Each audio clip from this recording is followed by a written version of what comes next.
हे हाय दोस्तों, आपके अपने YouTube चैनल इप्सो एकेडमी में आपका स्वागत है। दोस्तों, आज हम बात करेंगे परमाणु की संरचना के बारे में। दोस्तों, हम अपने आसपास पड़ोस में जो भी चीज़ें देखते हैं वो सब छोटे छोटे कणों से मिलकर बने होते हैं। इन छोटे कणों को ही परमाणु कहा गया। परमाणु इलेक्ट्रॉन, प्रोटॉन, न्यूट्रॉन से मिलकर बना होता है। जैसा कि आप लोगों के सामने लिखा गया है, परमाणु परमाणु इलेक्ट्रॉन, प्रोटॉन तथा न्यूट्रॉन से मिलकर बना होता है। इलेक्ट्रॉन पे ऋण चार्ज होता है, प्रोटॉन पे प्लस चार्ज होता है तथा न्यूट्रॉन पे कोई आवेश नहीं होता है, इसलिए इलेक्ट्रिकली न्यूट्रल होता है। प्रोटॉन तथा न्यूट्रॉन को सामूहिक रूप से न्यूक्लियन कहा जाता है। किसी भी परमाणु में प्रोटॉन तथा न्यूट्रॉन नाभिक में होते हैं तथा इलेक्ट्रॉन बाहरी कक्षा में घूमते रहते हैं।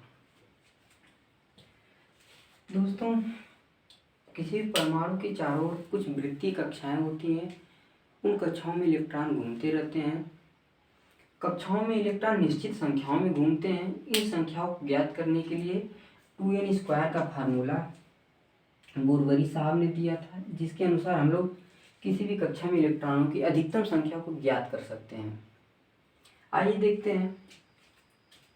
परमाणु की पहली कक्षा को के नाम दिया गया, दूसरी कक्षा को यल नाम दिया गया, तीसरी को यम और चौथी को यन। इन कक्षाओं में इलेक्ट्रॉनों की संख्याएं क्रमशः 2, 8, 18 तथा 32 होती हैं।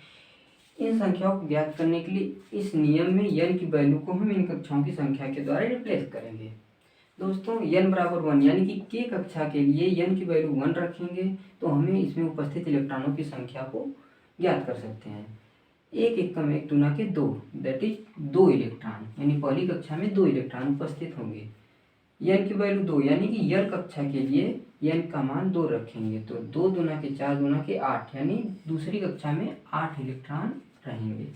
यन बराबर 3 यानी यम कक्षा के लिए तो 3 3 का 9 दूने के 18 इलेक्ट्रॉन। कहने का मतलब है कि तीसरी कक्षा में अधिकतम 18 इलेक्ट्रॉन रह सकते हैं।